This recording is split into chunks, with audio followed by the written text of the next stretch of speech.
Di sudut hutan yang rimbun, di mana sinar matahari menari-nari di antara dedaunan, seekor anak babi mungil duduk sendirian.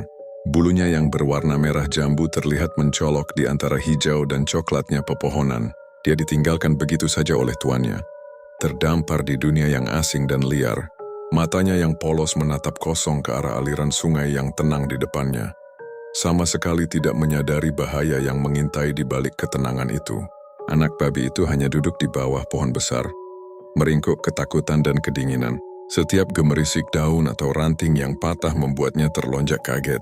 Dia lapar, haus, dan yang terpenting, dia sangat merindukan kehangatan kandangnya dan sentuhan lembut tuannya yang kini telah pergi. Kenapa dia ditinggalkan di sini?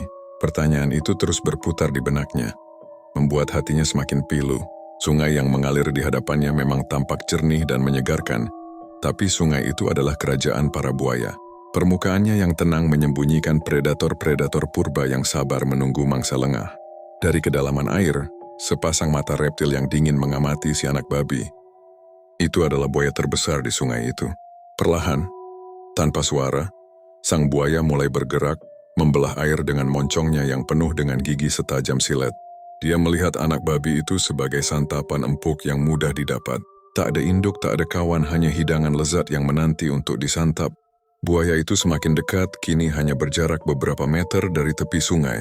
Anak babi yang malang itu masih belum menyadari apapun. Dia terlalu larut dalam kesedihannya. Tepat saat buaya itu bersiap untuk melesat keluar dari air dan menyergapnya, tiba-tiba tanah di sekitarnya bergetar. Gruk! Menjauh dari sungai, nak! Sebuah suara berat dan serak menggelegar dari semak-semak di dekatnya.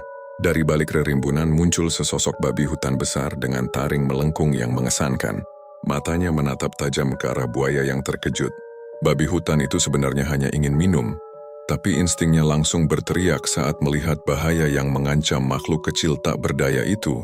Tanpa basa-basi, babi hutan itu langsung mendorong anak babi mungil itu dengan moncongnya, memaksanya untuk berdiri dan berlari menjauh dari tepi sungai. Anak babi itu terkejut, tapi dia menurut. Mereka berlari masuk lebih dalam ke hutan, meninggalkan sang buaya yang mendesis kecewa di tepi air. Di bawah perlindungan babi hutan yang kuat itu, anak babi yang tadinya sendirian dan ketakutan kini menemukan harapan baru. Mungkin hutan ini tidak seburuk yang ia kira. Mungkin ini bukan akhir, melainkan awal dari sebuah petualangan yang sama sekali baru.